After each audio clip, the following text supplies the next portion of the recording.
Hello dear English learners and welcome back to my YouTube channel English for success. आपका बहुत बहुत स्वागत है। और आज के इस सेशन में हम लोग 10 अगस्त के दी हिंदी एडिटोरियल को समझेंगे, साथ ही साथ उसके वोकैबुलरी ग्रामेटिकल अप्रोच को समझते हुए अखबार को सही पढ़ने के कॉन्सेप्ट को भी समझेंगे। So I will see you at the end of the session. Let's get started. आज का टॉपिक है shifting sands on Mecca joint defence agreement. तो शिफ्टिंग सैंड्स का मतलब क्या हुआ? बदलते हालात। शिफ्ट का मतलब यहाँ क्या होगा? चेंज, बदलना। सैंड्स जो है यहाँ पे एक सिचुएशन को दिखा रहा है, कंडीशन को। सो शिफ्टिंग सैंड्स, बदलते हालात on the Mecca joint defence agreement. किस पर? मक्का के संयुक्त सुरक्षा समझौते पर। ओके, इसका सब हेडिंग है Pakistan, Saudi Arabia and Turkey will struggle to create credible deterrent. मतलब इसका Pakistan, Saudi Arabia and Turkey struggle करेंगे, राइट? स्ट्रगल करेंगे किस चीज को लेकर? हमले को रोकने की क्षमता। टू क्रिएट क्रेडिबल डिटरेंट, हमले को रोकने की क्षमता को लेकर आपस में वो क्या करेंगे? एक स्ट्रगल करेंगे। मुश्किल समझौते को निपटाने के लिए वो स्ट्रगल करेंगे, right?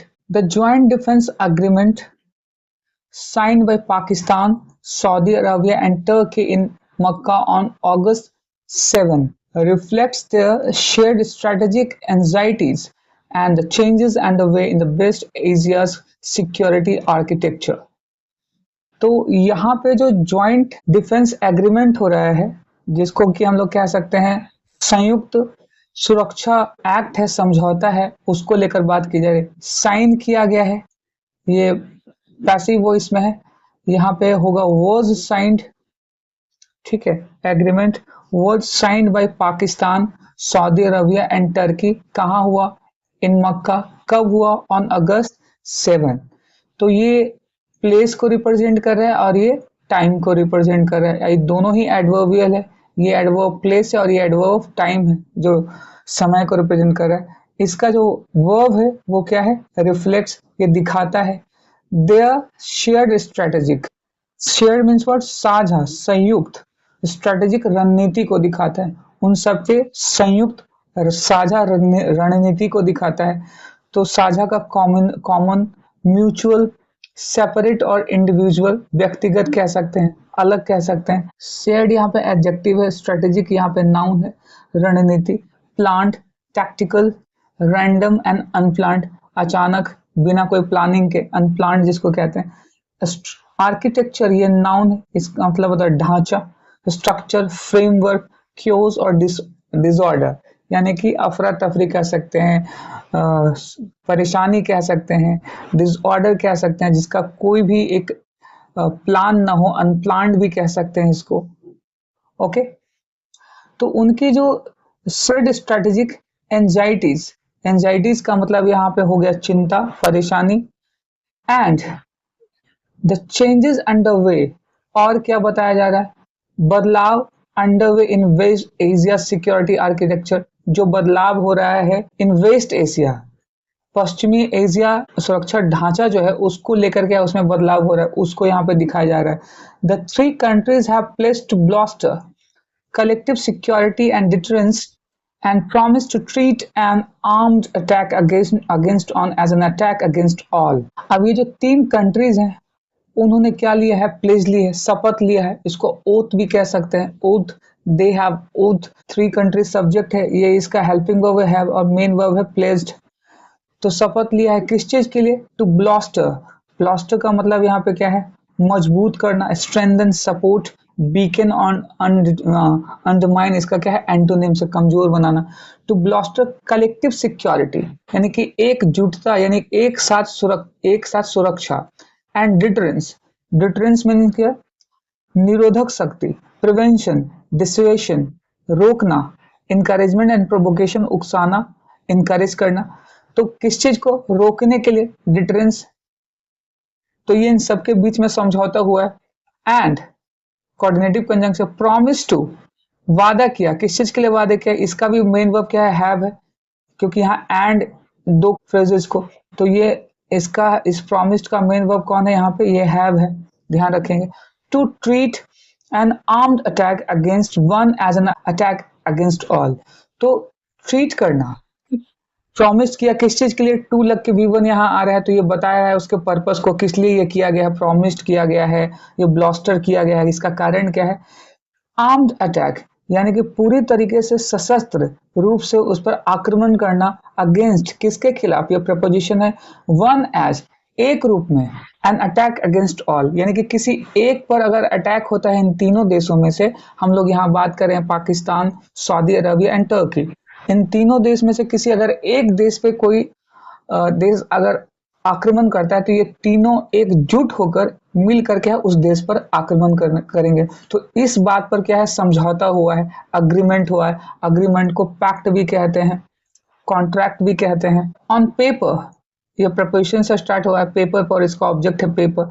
This is formidable alliance, यह एक फॉर्मिडेबल अलायंस है, फॉर्मिडेबल का मतलब यहाँ पे है शक्तिशाली, फॉर्मिडेबली स्ट्रॉन्ग, इंटिमिडेटिंग, वीक और फीबल कमजोर, तो यहाँ पे ये क्या है, ये एडजेक्टिव है और ये अलायंस नाउन है। दिस किसके लिए है, उस पैक्ट के लिए, इस एग्रीमेंट के लिए यहाँ पे दिस का यूज किया जा रहा है।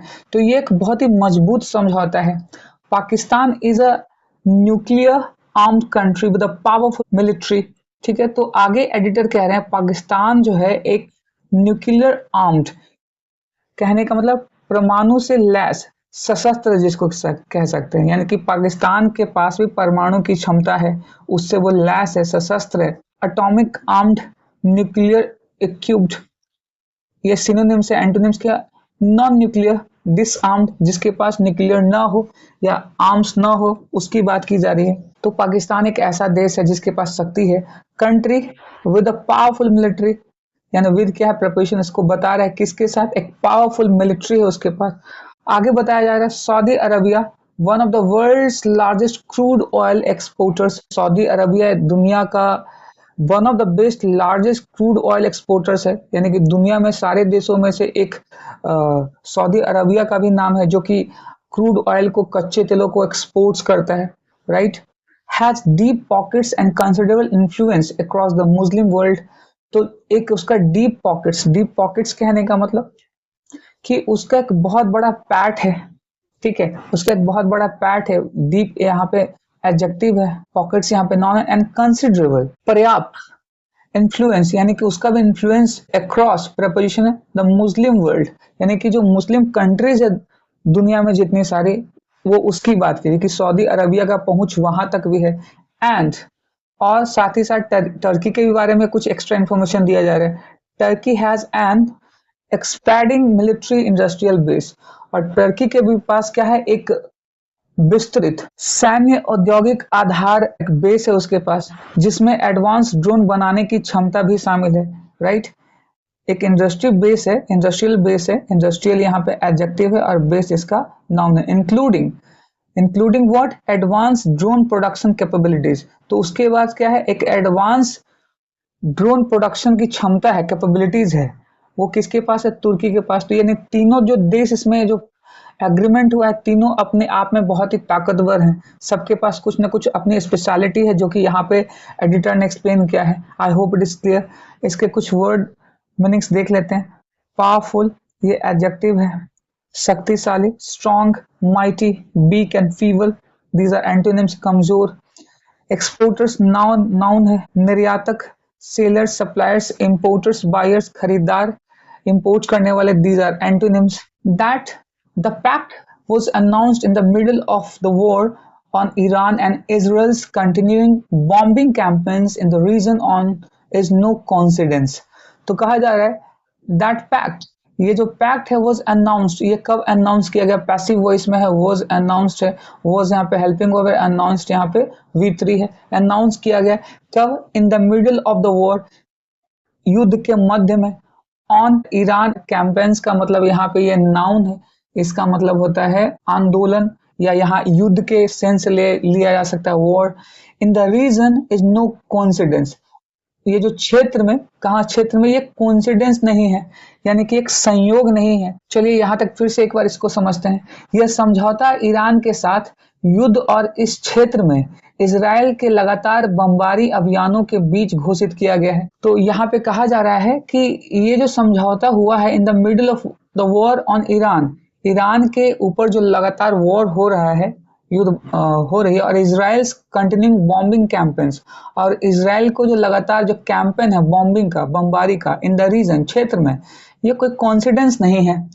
आगे समझते हैं।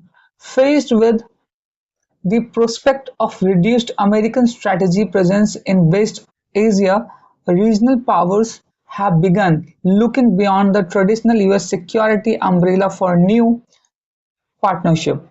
तो पश्चिम एशिया में अमेरिकी रणनीति मौजूदगी कम होने की संभावना को देखते हुए, तो इसको पहले क्लियर कर देता हूँ।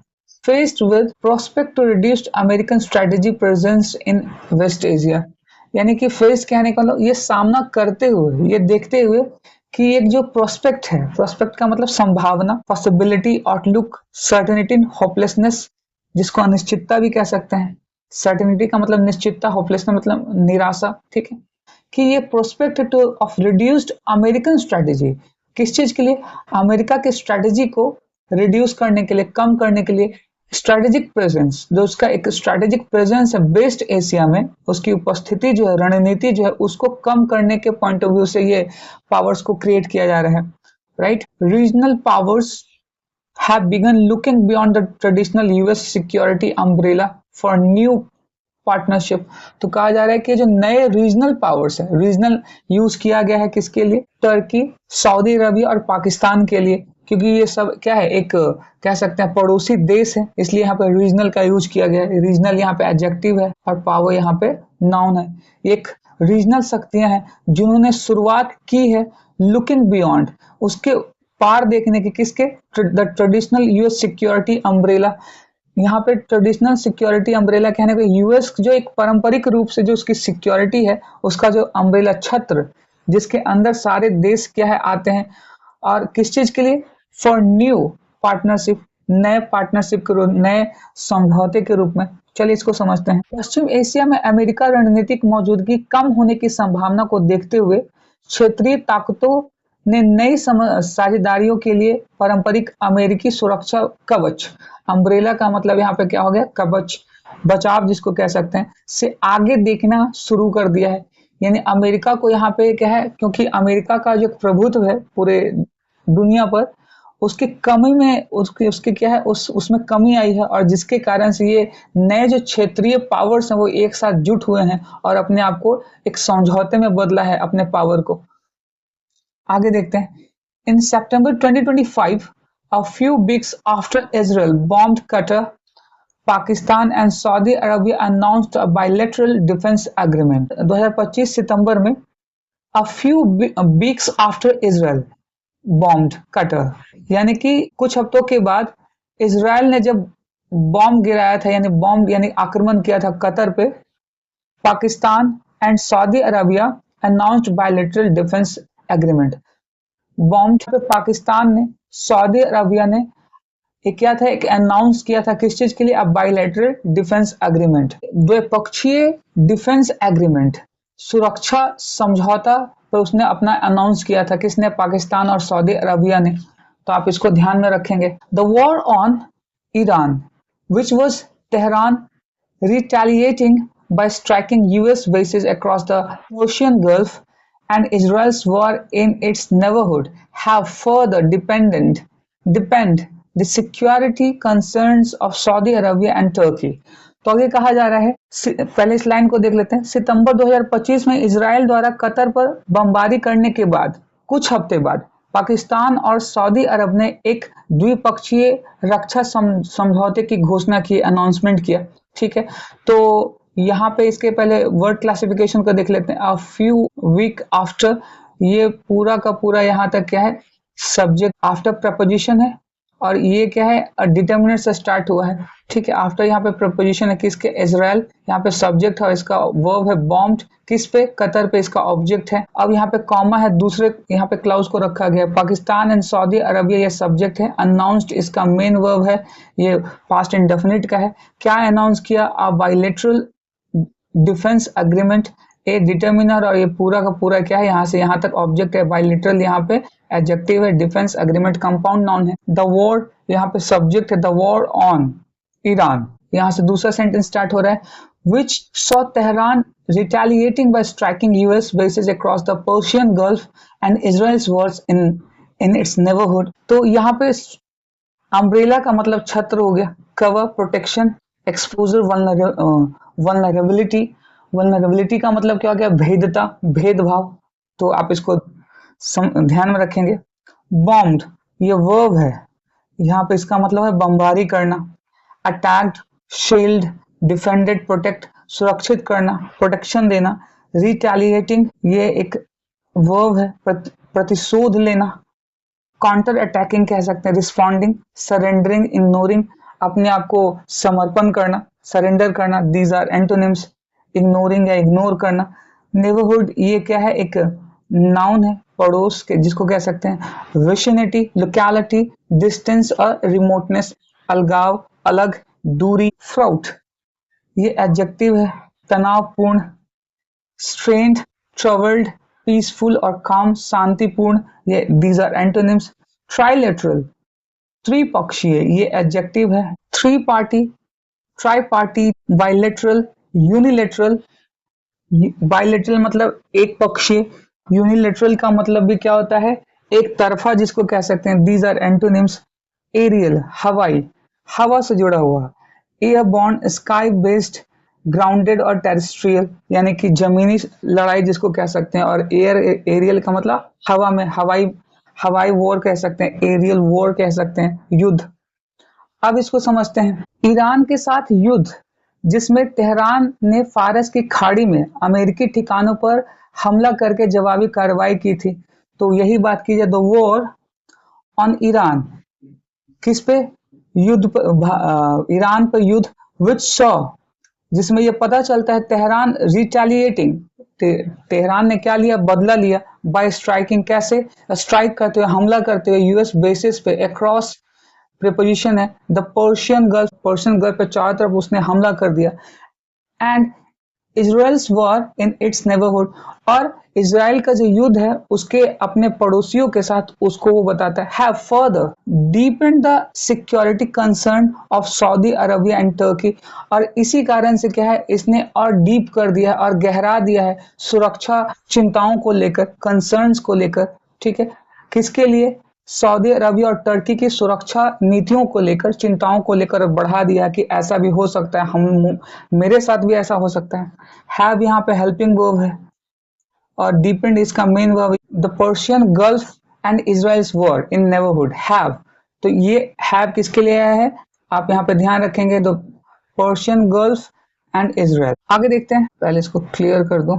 दे have now decided to turn the page on their often fraught relationship to build a trilateral framework with Pakistan, which fought a short aerial war with India in May 2025।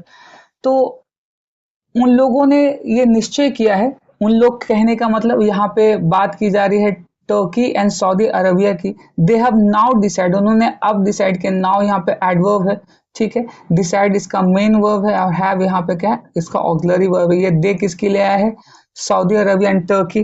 To turn the page on their often fraught, उन्होंने अपने परस्पर तनावपूर्ण संबंधों को पीछे छोड़कर पाकिस्तान के साथ एक त्रिपक्षीय ढांचा बनाने का फैसला किया है। ठीक है, टर्न द पेज ऑन एक ईडियम है, यानी कि बदल देना, सोच को बदल देना। तो decide to turn the page on their often fraught, fraught का यहाँ पे मतलब क्या है, तनावपूर्ण जो स्थिति रही है, किसके साथ, पाकिस्तान के साथ। एंड उसको छोड़ते हुए, उसको टर्न करते हुए, उसको बदलते हुए। And build a trilateral framework, तो उनके साथ क्या, एक त्रिपक्षीय ट्राइलेटरल, ट्राई यहाँ पे क्या है, एक रूट वर्ड है, ट्राई, बाई, बाई का मतलब दो होता है, ट्राई का मतलब तीन होता है। तो trilateral framework with Pakistan, Pakistan के साथ क्या एक फ्रेमवर्क तैयार किया, त्रिपक्षीय जिसको कह सकते हैं। विच, जो यहाँ पे रिलेटिव प्रोनाउन है। fought a short aerial war which India in with India in May 2025। यह which किसके लिए आया है, पाकिस्तान के लिए आया है which, जिसने भारत के साथ एक शॉर्ट यानी कि एक अल्प हवाई हमले, एक हवाई युद्ध हुआ था भारत के साथ 2025 में, वो उसकी बात की जा रही है। I hope it is clear. In May 2025 क्या है, ये टाइम को रिप्रेजेंट कर रहा है, ये एडवर्बियल है। विद यहाँ पे प्रपोजिशन का ऑब्जेक्ट है इंडिया। विच यहाँ पे क्या है, रिलेटिव प्रोनाउन है। फाउट मेन वर्ब है जो किसके लिए है, पाकिस्तान के लिए है। अ शॉर्ट एरियल, ये इसका ऑब्जेक्ट है। शॉर्ट एरियल वॉर, यहाँ तक एरियल यहाँ पे एडजेक्टिव है, वॉर यहाँ पे नाउन है। एक छोटा युद्ध लड़ा गया, हवाई युद्ध लड़ा गया, किसके साथ, भारत के साथ। कब लड़ा गया, इनमें 2025। ओके, चलते हैं नेक्स्ट स्लाइड में। This agreement shows the growing appetite of regional powers of for formal security pacts. ये जो अग्रीमेंट है, दिस एग्रीमेंट, क्योंकि यहाँ पे दिस क्या है, एक डिटर्मिनर है, ये पॉइंट आउट कर रहा है, ठीक है। दिस अग्रीमेंट शोज, हालांकि ये एज अ एडजेक्टिव यूज हो रहा है, आप ध्यान रखेंगे कि दिस यहाँ पे as a demonstrative adjective use हो रहा है, ये पॉइंट आउट कर रहा है पीछे जो एग्रीमेंट की बात हो रही है उसकी। दिस एग्रीमेंट शोज, ये दिखाता है, दर्शाता है, द ग्रोइंग एपेटाइट, बढ़ती हुई जो इच्छा है। एपेटाइट का मतलब भूख भी होता है और इच्छा भी होता है, ठीक है। ये यहाँ पे नाउन है। Desire, craving, disinterest, aversion, अनिच्छा को दिखाता है, अवर्जन को दिखाता है, ठीक है। उसकी इच्छा को, ऑफ रीजनल पावर्स, किस रूप में, रीजनल पावर, यानी कि जो क्षेत्रीय जो ताकत है उसके लिए। फॉर, किस चीज के लिए, पर्पस को दिखा रहा है। फॉर फॉर्मल सिक्योरिटी पैक्ट्स, औपचारिक जो सुरक्षा समझौता है उसको लेकर ये किया गया है, दिखाता है। Turkey which has long sought a bigger role in West Asia will gain more strategic space। Turkey which relative pronoun है, जो किसके लिए है, टर्की के लिए है, जो बहुत ही लंबे समय से चाहता था, उसकी सोच बनी है, बिगर रोल, एक बड़ा रोल अभिनय करे, किसमें, वेस्ट एशिया में। यानी कि इसका मतलब यहाँ पे टर्की जो बहुत लंबे से उसकी एक सोच रही है कि वो वेस्ट एशिया, पश्चिमी एशिया जो है उसका एक बड़ा अभिनय हो, रोल हो। Will gain more strategic space, तो विल यहाँ पे किसके लिए आया है, विल यहाँ पे आया है इस टर्की के लिए, राइट, कि उसको मिलेगा, फायदा मिलेगा क्या, एक स्ट्रेटेजिक स्पेस मिलेगी, एक रणनीति के तहत उसको समय मिलेगा इस चीज को लेकर, अपने आप के अपने रोल को और ज्यादा ताकतवर बनाने के लिए वेस्ट एशिया में। Okay, Pakistan traditionally a south Asian regional power overshadowed by India. अब पाकिस्तान की बात की जा रही है, ट्रेडिशनली, वो पारंपरिक रूप से, व्यवहारिक रूप से, ये एडवर्ब है। साउथ एशिया रीजनल पावर, ये साउथ एशिया का एक रीजनल पावर है।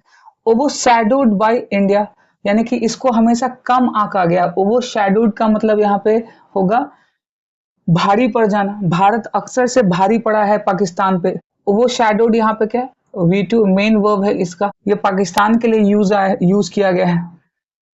तो यहाँ होना चाहिए था Pakistan was overshadowed, Pakistan was overshadowed by India, हमेशा से उसको कम आंका गया भारत के द्वारा, या भारत से नीचे है, इसको ऐसे समझ सकते हैं। बाय यहाँ पे प्रेपोजिशन, इसका ऑब्जेक्ट क्या है, इंडिया।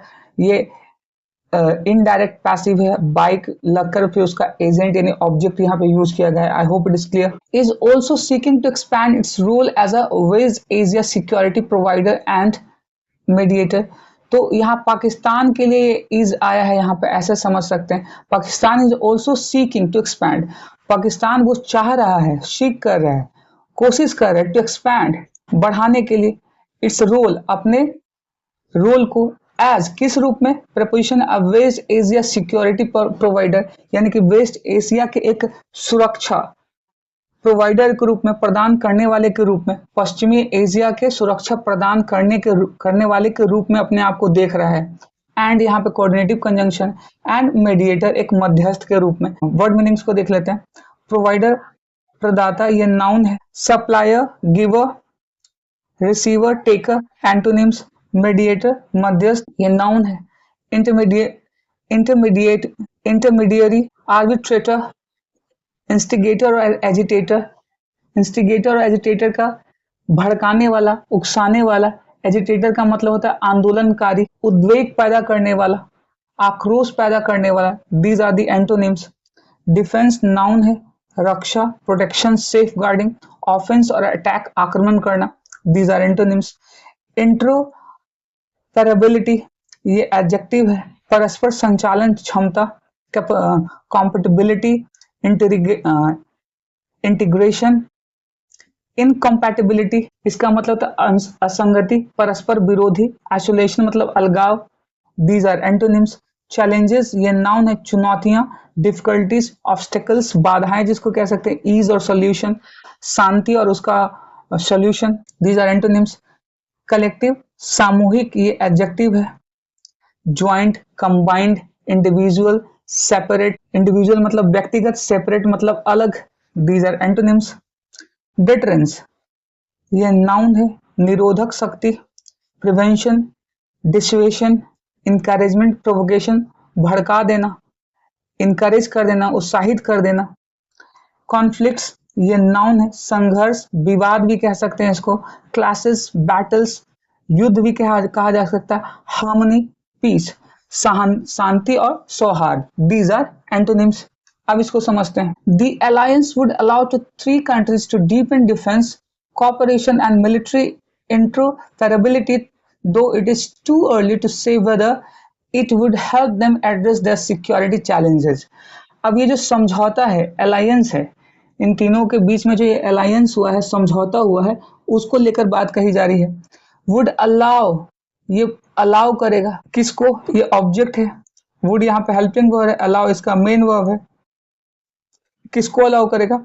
ये 3 कंट्रीज को, किस चीज के लिए? टू डीपन डिफेंस कोऑपरेशन, और ज्यादा गहरा बनाने के लिए। सुरक्षा संबंधी जो कॉपरेशन है, सहभागिता उसको और ज्यादा मजबूत बनाने के लिए। एंड मिलिट्री इंटरऑपरेबिलिटी, और ये जो सैन्य संचालन क्षमता जो है उसको बढ़ाने में। दो यहाँ पे कंजंक्शन है। हालांकि इट इज टू अर्ली, ये बहुत ही पहले की बात है, बहुत पहले है, यानी कि बहुत पहले ये हो चुका है। It is too early to say, ये पहले ही संभावना व्यक्त करना होगा, बहुत पहले समय से पहले। वेदर कि it would help them address their security challenge, कि ये जो समझौता है इट किसके लिए आया है? ये जो अलायंस है इसके लिए यहाँ पे इट का यूज किया गया।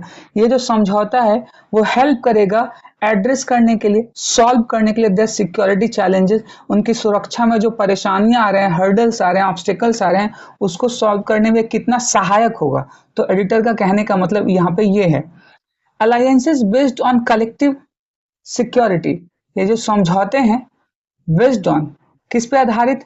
कलेक्टिव सिक्योरिटी, सामूहिक सुरक्षा पे आधारित। Such as NATO and CSTO are generally formed to build deterrence against conflicts. इस प्रकार के लिए NATO और CSTO जैसे संस्थाओं को बनाया जाता है। are generally formed बनाया जाता है किस चीज के लिए? to build deterrence against conflicts.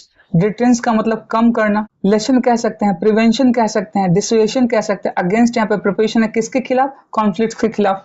तो इसका मतलब यहाँ पे ये है, फिर से समझिए कि विवाद से जुड़े हुए समस्याओं को सुधारने के लिए देश विदेश में क्या है? NATO और CSTO जैसी संस्था है जो कि देशों के बीच में हो रहे कॉन्फ्लिक्ट्स को समझाने का बेड़ा क्या है? इन जैसी संस्थाओं ने उठा रखा है। और इसके अलावा भी क्या है, ये जो कलेक्टिव जो समझौता है इन तीनों देशों के बीच में कितना कारगर सिद्ध होगा ये समय बताएगा।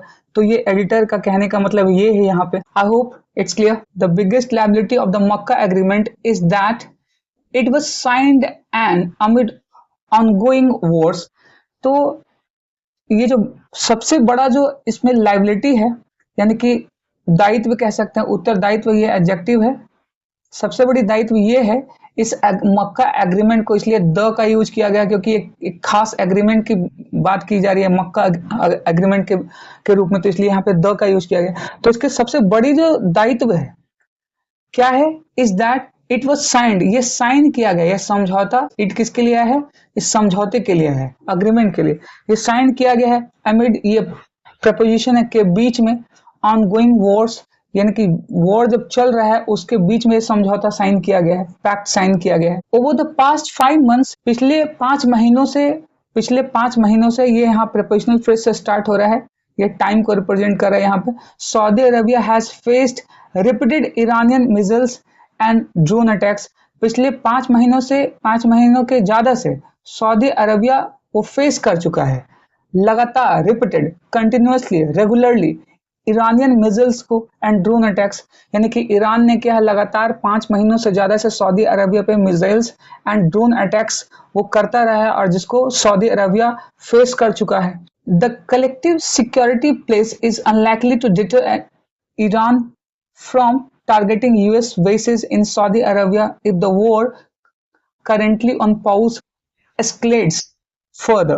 कहा जा रहा है अगर अभी रुकी हुई लड़ाई और बढ़ती है तो सामूहिक सुरक्षा का वादा ईरान को सऊदी अरब में अमेरिकी ठिकानों को निशाना बनाने से रोकने में शायद ही कामयाब हो पाएगा, क्योंकि ये जितने भी चीजें हुई हैं ये समझौता युद्ध के दौरान हो रहा है। तो आगे इसलिए एडिटर क्या है अपना एक थॉट जो क्या है रिप्रेजेंट कर रहे हैं, एक सोच एक व्यू पॉइंट कह रहे हैं कि द कलेक्टिव सिक्योरिटी प्लेज, ये जो सामूहिक सुरक्षा समझौता है शपथ जो लिया गया है इज अनलाइकली टू डिटर, ये हो सकता है कि इसको कम ना करे, क्या ना करे तो डिटर कम ना करे Iran from targeting US basis, Iran को किससे टारगेटिंग कहने का मतलब निशाना बनाने किसको यूएस बेसिस को, यानी यूएस के जो बेस हैं कहाँ सऊदी अरबिया में। If the war currently on pause, अगर युद्ध जो है वो अभी पाउज है, अगर ये बढ़ता है इफ द वॉर एक्सक्लेट्स, इसका यहाँ जो मेन वर्ब है यहाँ पे एक्सक्लेट्स का मतलब होता है बढ़ना, है ना, ग्रो करना डिवेलप करना कह सकते हैं, इंक्रीज कहना कह सकते हैं, these are antonyms I want to say synonyms. Escalates अगर बढ़ता है फर्दर तो ये समझौता हो सकता है कि इस पर काम ना करे, करेंटली ऑन पाउज, जो कि फिलहाल अभी क्या है अभी ठंडा है, यानी पाउज कर दिया गया रोक दिया गया है। एग्जिस्टिंग कॉन्फ्लिक्ट्स, ये जो वर्तमान में जो विवाद है कॉन्फ्लिक्ट्स जो है, डिस्प्यूट जिसको कह सकते हैं, कॉन्फ्लिक्ट्स का मतलब यहाँ पे क्या होगा डिस्प्यूट्स क्लासेस बैटल्स, देयरफॉर इसलिए make the promise of collective defence largely symbolic from the very outset, और इसलिए यहाँ पे ये जो प्रॉमिस किया गया है शपथ लिया गया है कलेक्टिव डिफेंस का, यानी कि सामूहिक समझौता डिफेंस का, लार्जली सिंबॉलिक क्या है एक सिंबॉलिक है, सिंबॉलिक यहाँ पे कहने का मतलब एक प्रतीकात्मक रिप्रेजेंटेटिव एम्ब्लेमेटिक जिसको कह सकते हैं, एक सिंबॉलिक रूप में इसको देखा जा रहा है फ्रॉम द वेरी आउटसेट, जो कि वहां पे एक माइंडसेट को दिखा रहा है। So the credibility of the Mecca agreement will untimely open on the whether the three partners can turn their political commitment into a credible deterrent which is currently non-existent। तो कहा जा रहा है इसलिए अब इसके परिणाम को दिखाया जा रहा है कंक्लूजन को, इसलिए जो क्रेडिबिलिटी है विश्वसनीयता जो है इस एग्रीमेंट का मक्का एग्रीमेंट का विल अल्टीमेटली डिपेंड, ये पूर्ण रूप से अंततः डिपेंड करता है निर्भर करता है किस पर, whether the three partners can turn their political commitment, कि जब तक ये तीन पार्टनर जो हैं राजनीतिक रूप से अगर तीनों में जो कमिटमेंट हुआ है वो बना रहे इनटू अ क्रेडिबल डिटरेंट, भरोसेमंद निवारक, रोकने का जो एक समझौता हुआ है बदल पाते हैं या नहीं, which is currently non existent, जो कि पूरी तरीके से क्या है अभी एग्जिस्ट नहीं है, नॉन एग्जिस्टेंसी को दिखाया जा रहा है। मैं फिर से एक्सप्लेन कर देता हूँ इस पूरे लाइन को। ऐसे में मक्का समझौता की विश्वसनीयता इस बात पर निर्भर करेगी कि क्या तीनों साझेदार अपनी राजनीतिक प्रतिबद्धता को एक भरोसेमंद निवारक डिटरेंट में, यानी कि रिलायबल डिटरेंट में, भरोसेमंद निवारक डिटरेंट में बदल पाते हैं या नहीं, क्योंकि वेदर का यूज किया गया है तो इसलिए यहाँ पे बोला ये हो सकता है या नहीं हो सकता है, which is currently non existent, जो कि वर्तमान में मौजूद नहीं है। विच यहाँ पे किसके लिए है इस डिटरेंट के लिए, इज यहाँ पे हेल्पिंग वर्ब, करेंटली एडवर्ब है, नॉन एग्जिस्टेंट यहाँ पे क्या है एडजेक्टिव है, जो कि वर्तमान में ये नहीं देखने को मिलता है तीनों के बीच में राजनीतिक रूप से। आई होप कि आज का सेशन आपको समझ में आया होगा। मेरा एक्सप्लेनेशन आपको समझ में आ रहा है, आप चीजों को सही से समझ पा रहे हैं, तो मेरे वीडियो को वैसे लोगों तक पहुंचाएं, स्टूडेंट तक शेयर करें, ताकि उनको भी क्या है जो परेशानियां हो रही है न्यूज़पेपर पढ़ने से रिलेटेड और कुछ वोकैबुलरी सेक्शन, खास करके वैसे स्टूडेंट वैसे लर्नर जो अपने अंग्रेजी की समझ को और बढ़ाना चाहते हैं और प्रतियोगिताएं जो परीक्षा है उसमें वो सफल होना चाहते हैं, तो उनके लिए इस प्रकार का वीडियो जो काफी ज्यादा कारगर होगा। मिलता हूं अगले सेशन में एक और एडिटोरियल के साथ, तब तक के लिए goodbye and take care.